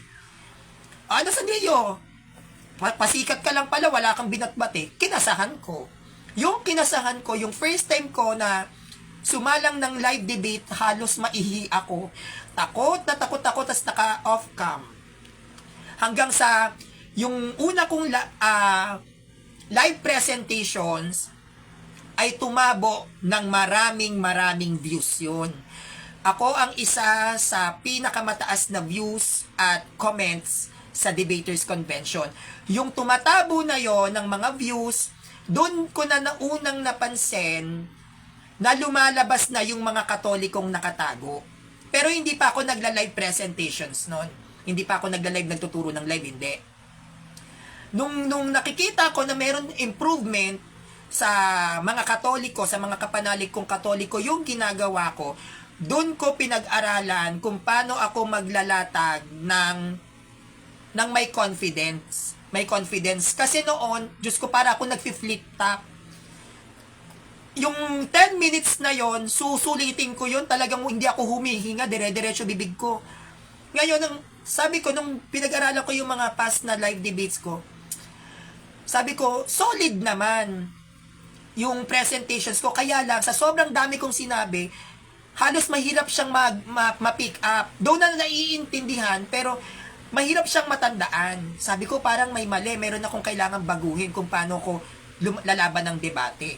Kaya ang ginawa kong praktisan ang live debate. Hanggang sa nakikita ko na nagkakaroon ako ng followers. Nung pumasok ako sa CF Lamp, doon ako nagkaroon naman ng confidence na magkaroon ng live presentations. Kasi yung nag-exam ako sa CF Lamp, nag-exam, pumasa ako ng exam dyan sa CF Lamp Divinity of Christ, naka-live. Kaya doon ako nagkaroon ng kumpiyansa sa sarili na, kaya ko pala. Yung sinabihan na ako ng mga kilalang CFD na, Sanrio, galing mo, congratulations. Doon nag-boost yung confidence ko na, kaya ko pala. Na-appreciate pala ako ng mga magagaling. Ibig sabihin, kaya ko, basta pagtsatsagaan ko. Pero yung process, yung process ko noon, hanggang ngayon, dito sa kung saan ako nakatungtong ngayon, hindi ko po siya nakuha ng madali. Maraming beses akong umiyak sa social media. Maraming beses akong nakaranas ng pagkapahiya. Pinapahiya, pinagtatawanan, nilalait. Kaya lahat po ng mga naging achievements ko, dugo po yung pinupuhunan ko dyan. Hindi ko po siya tinutulog, hindi ako pahiga-higa lang o pa-relax-relax tapos magla-live. Alam ko na hindi. Marami po akong sinakripisyo dyan. Yung kahit na maluha-luha na yung mata mo sa sobrang hapde dahil antok ka na, tapos wala kang choice, kailangan mong mag-aral. Dahil inaasahan ka ng mga Katoliko. Yung tipong kumukulo-kulo na yung sikmura mo, gusto mo nang kumain. Wala kang choice. Bakit? Kasi mapuputol yung concentration mo. Kasi kapag kumain ka, ganun ako pag kumain ako, mawawala na ako sa concentration, sa focus. So, kahit gutom na gutom ako, tuloy lang ang sulat. Yung pamamaltos ng mga kamay ko kapag nagsusulat ako, yung Yung pagod ko, yung tipong galing ka sa racket mo, uuwi ka ng bahay, pagod na pagod ka, tapos kailangan mo pang mag-aral kasi mamayang gabi may debate ka. At lahat ng yan, yung pagod ng katawan, pagod ng isip, pananakit ng kasukasuhan, ng buong katawan mo na sobrang sakit, nangangalay ka, maghapon kang nakagano, kung nagka-stiff neck na rin ako. Yang mga yan, lagi kong sinasabi, aanihin nyo yan. Kaya nga diba sabi ko, wag maging tamad mag-aral. Nakakapagod. Masakit, sasakit buong katawan mo. Maiiyak ka. Minsan meron kang mababasa, hindi mo maintindihan, mabibwisit ka sa sarili mo. Bakit hindi kita maintindihan? Lord naman, hindi ko maintindihan. Iinis ako. Kailangan mo siyang tiisin. Kasi lahat ng mga bagay na ginagawa mo kahit na nahihirapan ka, magbubunga din yan sa'yo. Yan yung gustong-gusto kong sabihin sa ibang mga Katoliko na konting kurot lang, nagpo-protestant na, konting saling lang, natapakan lang yung pride mo, magpo-protestant ka kasi galit ka sa kanila. Hindi ganun yun. Kung galit kayo sa ibang mga CFD, dahil minamaliit kayo, binubuli kayo, wag nyo na lang silang kausapin. Basta't ipagpatuloy nyo pa rin yung mga nasimulan ninyo. Kasi sayang defender ka na ng simbahan. Maraming mga Katolikong nangangarap na maging live debater. Maraming Katoliko na nangangarap na maging magaling sa sita, sa history. Maraming Katolikong nangangarap na sana nandiyan na lang ako sa posisyon mo. At yan ay biyaya na dapat pahalagahan. Nilagay ka ng Diyos sa pagiging CFD para protektahan mo siya. Huwag nyo siyang iwan. Huwag nyo siyang iwan. Meron bang dumedepensang hindi nasasaktan? Kapag ang Pilipinas sinakop, tapos dedepensahan ng mga sundalo, meron bang mga sundalo hindi namatay sa gera? Hindi ba may namamatay, may nasasaktan? Kasi dumedepensa ka. Ganon din sa pagiging defender ng Catholic Church. Masasaktan ka o pwede kang mamatay kasi dumedepensa ka. Meron kang ipinagtatanggol. At yung ipinagtatanggol mong yun ang gusto nilang patayin. Kaya dahil gusto nilang patayin yung pinagtatanggol mo at paharang-harang ka sa dinadaanan nila, tatagain nila yung leeg mo. Kaya may martyred saints. Kasi ang goal lang naman ng mga Protestants is patayin ang Catholic Church. Gusto nilang ma-phase out ang religion na Catholic Church. Gusto nila sila yung pumalit. Gusto nilang patayin mismo yung ating simbahan. O dahil paharang-harang ka, paharang-harang ka, dedepensa ka, nakita mong aatake sila sa simbahan Umaatake lang naman sila sa atin Kasi tayo nauna Hindi naman protestante na una tayo, ang simbahang Katolika ngayon, syempre aatake sila sa simbahan, defender ka. Ano ang sabi sa katuruan ng simbahan? Huwag kang papatay, huwag kang gaganti ng masama. Gumanti ka para sa katotohanan. Ngayon, yung dahil defender ka ng simbahan, ang nakaharap mo, nananampal ng mukha, nasampal ka. Kasalanan mo yan, nag-CFD ka pinagtatanggol mo yung simbahan, ayoko mamatay tong simbahan na to, ayoko siyang mamatay. Yung nakaharap mo, yung umatake sa'yo, pumapatay ng tao, ugot ulo ka. CFD ka yun ang trabaho mo Hindi ba? Pag nag-CFD ka, may pinagtatanggol ka. Meron kang dinedepensahan. At dedepensahan mo ang simbahan sa mga taong mananakit sa simbahan. Ikaw ang sasalo ng bala. Yun ang defender. Can you imagine? CFD, iniwan yung simbahan, hindi ka defender. Sa una pa lang. Dahil ang tunay na defender, hindi iniiwan ang simbahan. Mawalan ka ng pera, masaid ka, pumasok sa isip mo na, Lord, naglilingkod ako sa iyo. Ganun ang ibang Katoliko. Actually, minsan ako ganun Naglilingkod ako sa inyo, Lord. Ang dami ko nang nagawa, tapos ginuguto mo pa ako. Minsan ganun ako. Di ba? Tapos may May mga Katoliko na dahil lang sa nagipit, walang pera, o walang makain, peke tong Diyos na to. Hindi ako tinulungan. Sinisi pa Diyos. Meron namang mga defender ng, meron namang Katoliko na nakaaway lang yung kapanalig. Napitik lang yung sugat mo sa taas ng pride mo. Iniwan mo na simbahan. Samantalang wala namang ginagawa simbahan sa'yo. Ang kaaway mo naman, kapanalig mo, hindi naman ang simbahan ng kaaway mo. Bakit mo dinamay ang simbahan? Bakit pati simbahan dinadamay nyo? Kung galit kayo sa tao, doon kayo sa tao magalit. Hindi yung galit kayo sa tao, nagprotestant ka, ang nilabanan mo yung simbahan, inaano ba kayo ng simbahan? Hindi ba? Nag-CFD ka, i-expect mo na merong tutulig sa'yo kasi nga defensor ka. Ano bang ginagawa sa mga defender? Inaatake yan. Kaya 24/7 pag inatake ka basta usaping simbahan, normal yan kasi CFD ka. Dedepensa ka dahil ang trabaho ng dumedepensa ay atakihin. Kaya pag inaatake kayo, wala kayong gagawin kundi dumepensa ng dumepensa at lahat ng dumedepensa nasusugatan yan. Nasasaktan yan. Pero wag nyo pa rin iiwan ang simbahan. Dahil yung mga sugat na yan na tinatamo ninyo, yan ang magiging daan para maging matapang kayo. Salita lang yan. Hindi po nakakamatay ang salita.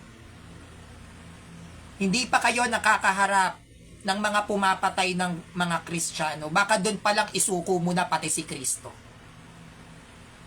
Salita pa lang yan, sumusuko na kayo. Sabi sa'yo ni ganito, sabi ni ganyan, ganito daw ako, ganyan ako.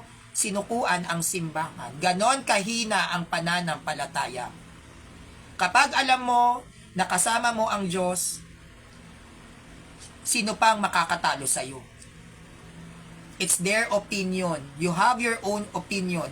As long as alam mo kung anong pagkatao meron ka, wala tayong pakialam sa kanila.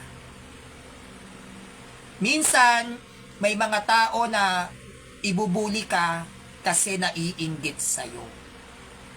Minsan, may mga tao na ibubuli ka kasi nakikita nila na namumunga ka. Minsan, may mga tao na huhusgahan ka kasi naiinis sila dahil nakikita nila na maraming nagmamahal sa'yo. Kapag naiinis ka sa isang tao na wala namang ginagawang masama sa'yo, inggit yun. Nai-insecure ka. Kapag nagagalit ka dun sa isang tao na di ka naman kilala at magsasalita ka ng masasama sa kanya, naiinggit ka. Bakit? Dahil nakikita ninyo na yung taong binabatikos ninyo ay minamahal ng maraming tao at dun sila naiinis. Sa tingin nyo ba, bakit sila maiinis sa inyo ng walang dahilan? Bakit nila kayo binabatikos? Minsan isipin din natin na ito ay blessing na hindi lang natin namamalayan. Na maaari na ikaw ay nasa ganyang posisyon, binabatikos ka kasi may plano ang Diyos sa'yo, nahaharap ka sa isang matinding laban, kailangan mong maging malakas. Ako, kung hindi ako nabuli, kung hindi ako nalait-lait, magiging live debater kaya ako, kung ako hindi ako nabuli. Kapag ikaw ay nasasaktan, minamaliit ka, nilalait ka, tinatanggal ng Diyos dyan yung pagiging balat sibuyas mo. Yung pagiging sensitive mo. Kasi kapag ikaw ay nakikipagdebate, hindi ka pwedeng magdadadrama dyan. Hindi ka pwedeng magbalat sibuyas. Hindi ka pwedeng maging sensitive na sobra naman to. Laban yan. Kapag ikaw ay humaharap sa protestante, gera na yan. Hindi ka na pwedeng mag-inarti dyan. At dahil nakakatanggap ka ng mga masasakit na salita, tinatanggal ng Diyos dyan yung pagiging balat sibuyas mo hanggang sa mamanhid ka, hanggang sa hindi mo na maramdaman yung sakit na ginagawa sa iyo ng tao. na ang tangi na lang iisipin mo, Lord, kailangan kitang ilaban. Ito ang stand ng Catholic Church. Salita kayo dyan, wala akong pakialam. Basta ito stand ng simbahan. Tinatanggal niyan yung emosyon mo na pagiging sensitive, yung hindi ka emosyonal. Kaya nga yung iba, ang sinasabi sa akin, Sandrio, galit ka ba sa akin? Ibang Katoliko, kunyari magtatanong, tapos iba yung, syempre iba yung tono ng boses ko. Kaya sabi nila sa akin, Sandrio, nagagalit ka ba sa akin? Sabi ko, hindi, normal ko lang to. Kasi yun yung nawala sa akin.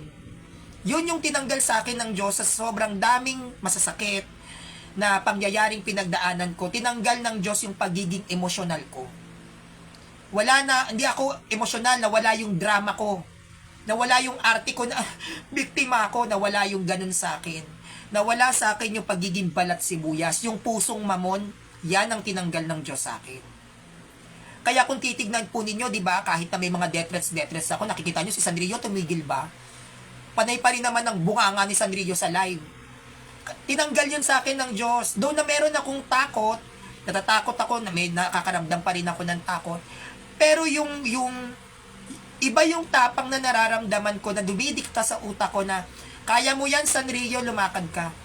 Kasi ang tagapayo ko, sarili ko, kunyari, may pumasok sa isip ko na, Sandrio, wag ka lumabas, baka mamaya tambangan ka dyan. Iko-convince ko ngayon yung sarili ko na, ano naman, at least maaga ako magiging martyred saints. Lalabas ako. Kino-convince ko yung sarili ko kasi hindi ako yung tipong tao na nagpapakontrol. Kasi hindi naman din lahat ng opinyon ng iba't ibang tao o yung opinyon ng mga taong nakapaligid sa atin tama. Minsan tayo mismo yung mag-analyze sa sarili natin kung ano yung mas makakabuti sa atin. Kaya, kapag ako napanghihinaan ako ng loob, yung sarili ko kinakausap ko, sa totoo lang, ina-advisean ko yung sarili ko na, kunyari papasok, Sandrio, wala tayong bigas, wala bigas. Tapos bigla kong, anong advice? Hindi lang sa tinapay nabubuhay ang tao, kundi sa salita ng Diyos. Oo nga, tama.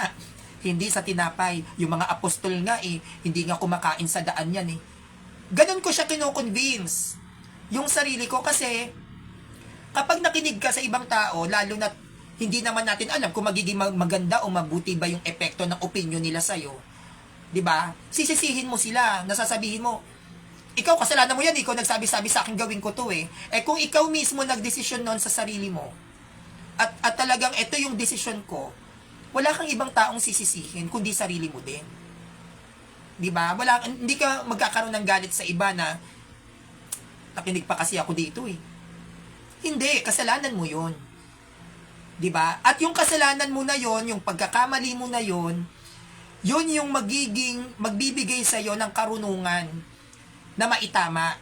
Kasi maganda nga yung nagkakamali ka Ibig sabihin, yung mga maling opinion mo, yung maling paniniwala mo, na itatama and be proud. Diba? Nababawasan yung mga mali sa sarili mo. Kaya sa akin, oo, masakit. Masakit. Kaya lang kasi ako, bad trip lang talaga ako yung mga CFD na itatama ka, tas akala mo dalubhasa. Kasi may mga taong nagtatama na ma-offend ka May mga taong magtatama na mayayabangan. Kaya yan ang ayoko.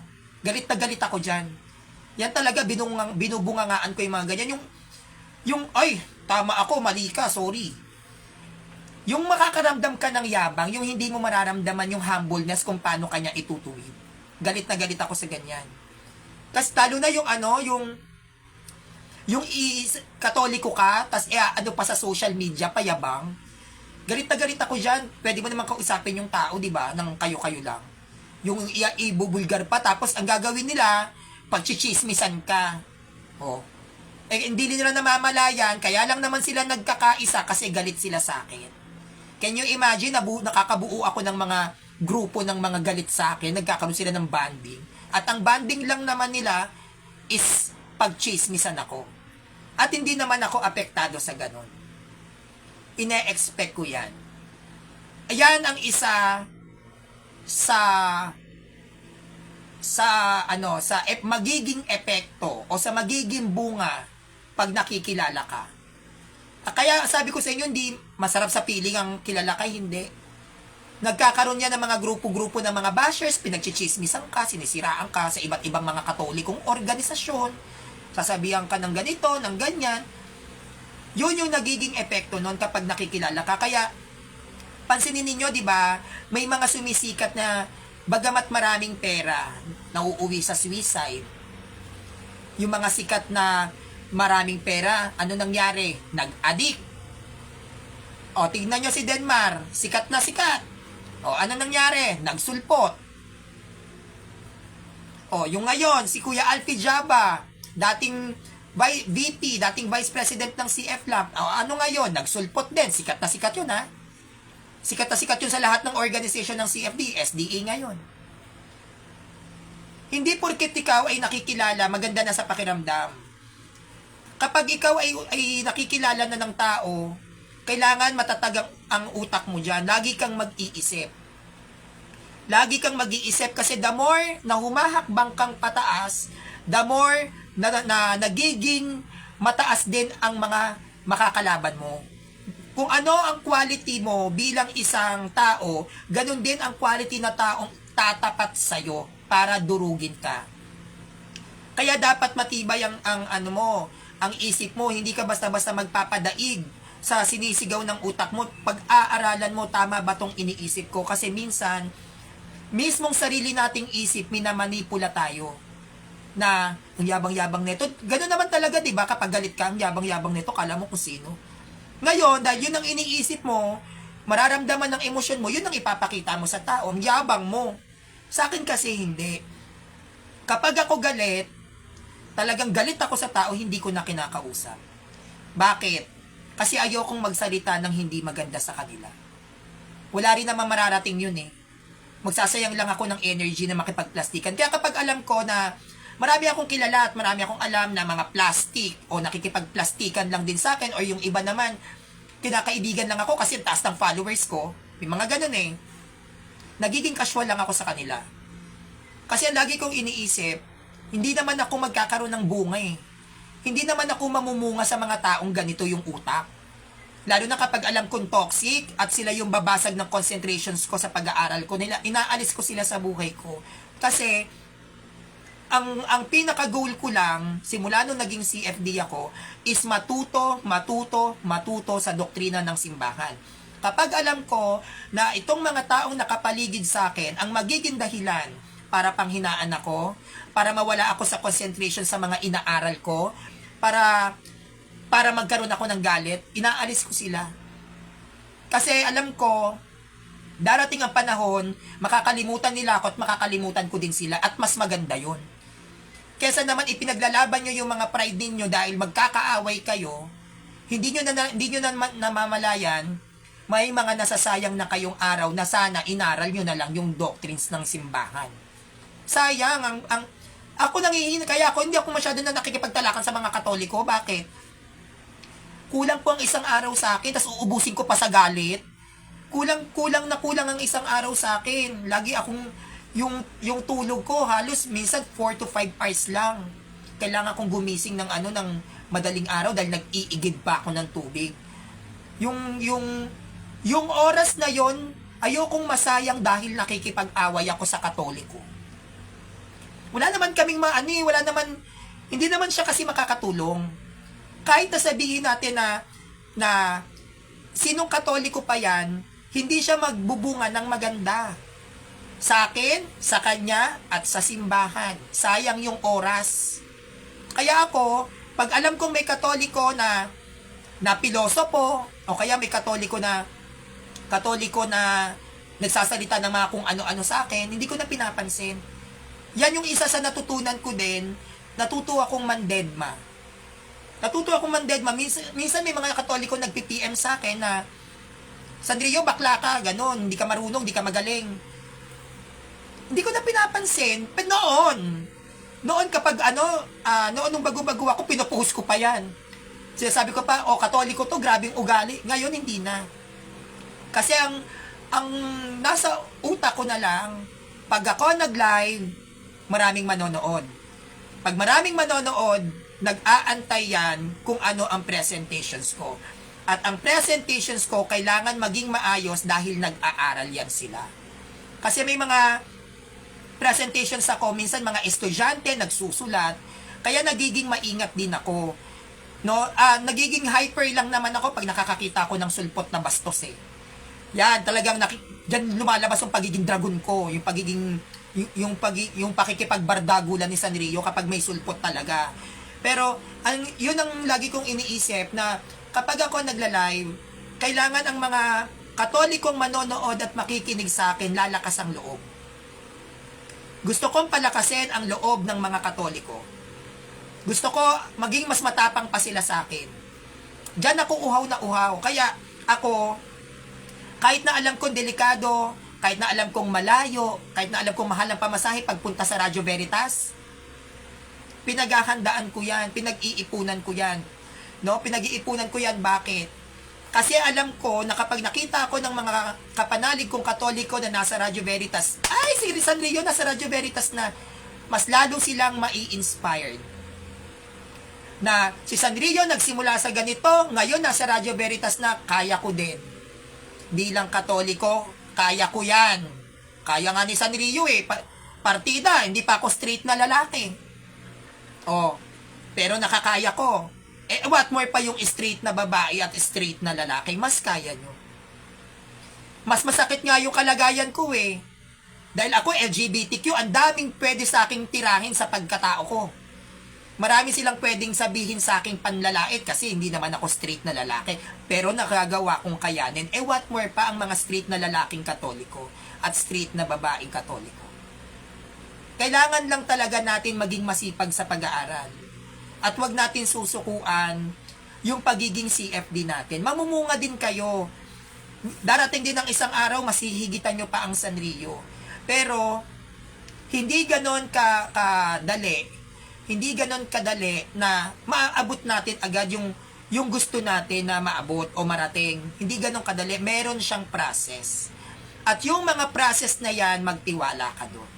Always trust the process. May dahilan yan kung bakit nandiyan ka.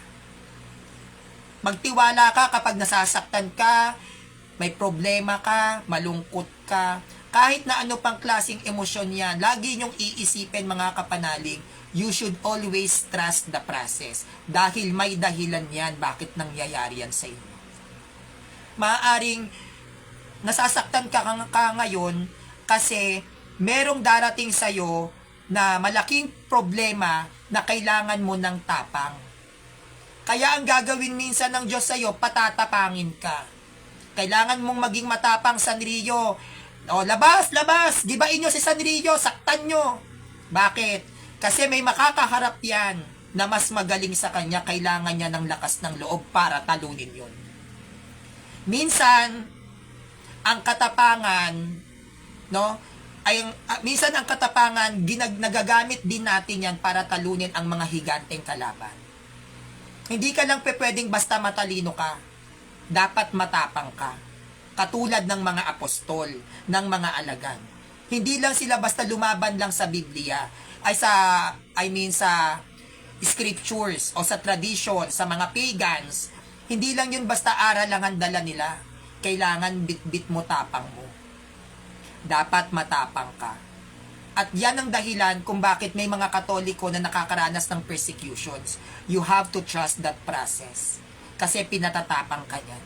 At pag matapang ka, pag nakaharap mo yung higanteng nag-aabang sa'yo, madudurog mo ng buong buo yun sa pamamagitan ng tapang na meron ka. Yan yung pakiramdam ko na kahit na feeling ko, pwede kong ikapahamak ang pagla-live presentations ko. Every time na ako ay naka-live at nagtuturo sa inyo patungkol sa mga iba't ibang kasaysayan, iba po yung nararamdaman kong tapang na hindi ko maipaliwanag. Na, Lord, bakit ganito yung pakiramdam ko?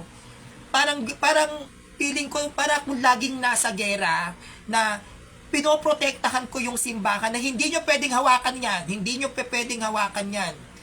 Parang nagwawala yung kaluluwa ko, yung espiritu ko, kapag nakakabasa ko ng mga maling paratang sa simbahan, may something sa spirit ko na nagwawala. At yung pagdaloy ng pag-ikot ng utak ko, yung mga message, dire-diretso siya. Hindi ko nga rin po minsan maipaliwanag kung paano ko nga siya nasasabi. Basta meron siyang something na parang salita, na kusa ko siyang sinasabi. Kaya minsan kahit ako, pag ako nagla-live, nagugulat din ako sa sarili ko na, paano ko to nasabi? Pero yung pakiramdam ko kapag naka-live ako, lalo na pag nagde-debate ako, para akong nakaprogram na, Sanrio, relax, may magkokontrol sa'yo. Parang akong kinokontrol na, eto ang aral ng Simbahang Katoliko, instant yun na pumapasok sa isip ko na, basta na ako daldal na hindi ko maipaliwanag. Na, pag nakabasa ako ng sulpot, iba yung nararamdaman ko, hindi siya galit na, na may poot. Iba yung kumaga yung galit na bakit napakasinungaling mo? Parang yung ganong feeling, yun yung pakiramdam ko na siguro yun yung na-achieve ko emotionally sa dami na rin ng pinagdaanan ko. Yan siguro yung naging bunga o epekto sa akin, no? Kasi lahat naman ng mga pangit na pinagdaanan natin, lagi yang may negative effect. Ang sa akin nga lang, naging positive siya. Na kapag pinamalian ka, Sanrio, labanan mo. Ayun naman yung akin. Na kapag minaliit ka, Sanrio, tapatan mo, patunayan mo, mali sila. Yun naman yung pakiramdam ko. Kaya nga sa akin, the more na marami akong bashers, the more na gustong-gusto ko yan. Hindi ko alam, ang saya-saya ko nang binabash ako. Masayang-masaya talaga ako pag nababash ako, pero masakit. Nakakainis, nakakabisit, pero iba yung happiness ko. Meron siyang something magical na binabash ako, nilalait ako, namumura ko, na-offend ako, pero masaya ako. Parang ang saya ko dahil nilalait ako sa simbahan. Parang ganun yung pakiramdam ko, parang I'm very very happy and I'm very very blessed na mura mo ko. Parang ganun. Kaya sa akin, yun yung nawala. Kaya sa mga CFD dito na kayo ay nakakadanas ng persecutions, Protestants man o kapanalig natin, always remember, pinasok nyo ang pagiging CFD. Kapag kayo ay naging CFD at pinaninindigan nyo, oy, CFD ako, kailangan nyong patayin ang pagkakaroon ng pusong mamon. Alisin nyo yan. Yung pagiging sensitive, alisin nyo yan. Yung pagiging balat sibuyas nyo, alisin nyo yan. Dahil sa oras na tinanggap mo at nag-claim ka na CFD ka, hindi ka na magkakaroon ng peace of mind. Dahil lagi kang aatakihin ng kalaban. Yakapin nyo na yan. CFD ako, masasaktan ako. CFD ako, papapahiya ako. Si Kristo nga, pinako sa krus, hubot-hubad, di ba? O, pinahiya. Mararanasan nyo yan, mapahiya, papahiyain kayo, oo. Mamaliitin ka, mamatayin ka. Lagi nyo tatandaan, kapag nakakaramdam kayo ng ganyan, wala akong choice kasi CFD ako. Pagdadaanan at pagdadaanan ko to. Ang tangi lang na pwede mong gawin is maging matatag at tiisin mo ang sakit. Dahil huhupa at huhupa din ang bagyo at yang mga pinagdadaanan ninyo na hindi kaaya-aya, yang pinagdadaanan ninyo na pait, na sakit, na kirot, na hapdi, yang mga pinagdadaanan ninyo, aanihin nyo yan. Kayo mismo ang aani sa lahat ng mga sinasakripisyo nyo para sa simbahan. Hindi naman po natutulog ang Diyos eh. Alam ng Diyos ang nararamdaman mo. Alam ng Diyos ang pinagdadaanan mo. At may dahilan ang Diyos kung bakit niya yung ginagawa sa'yo. Kasi dadaling ka niya sa isang lugar na yung mga pinagdadaanan mo ang siyang gagamitin mo para talunin ang mga kalaban mo. No? So, yun lang po. Maraming pong salamat sa inyo. Kaya, always po na maging CFD tayo, wag natin iwan ang simbahan. No? At wag natin gawing dahilan na dahil galit ka sa tao, ay lalayas ka sa simbahan. Hindi po tao ang dapat tignan nating mga Katoliko, kundi yung aral. Dahil kahit galit ka sa tao na yon, ang mahalaga na sa tamang aral ka. Tayo po ay pumasok sa simbahan para luwalhatiin ang Diyos. Hindi para tignan kung ano man yung mga opinion sa atin ng iba't ibang tao. ang hinahabol natin sa ating pag-anib pagdating sa spiritual na usapin, yung aral, hindi po yung kahinaan ng tao. Tayo po ay tao, lahat ng tao ay may kahinaan, tanggapin na po natin yun. Pero ganun pa man, hindi dapat iniiwan ang simbahan. Nasa tamang aral ka na eh. Wag mo nang isadlak pa yung kaluluwa mo sa impyerno. Magalit ka sa tao, di magalit ka, pero wag mong idadamay ang simbahan. Dahil ang tunay na defender ng Catholic Church, hindi sumusuko at wala yang inuurungan.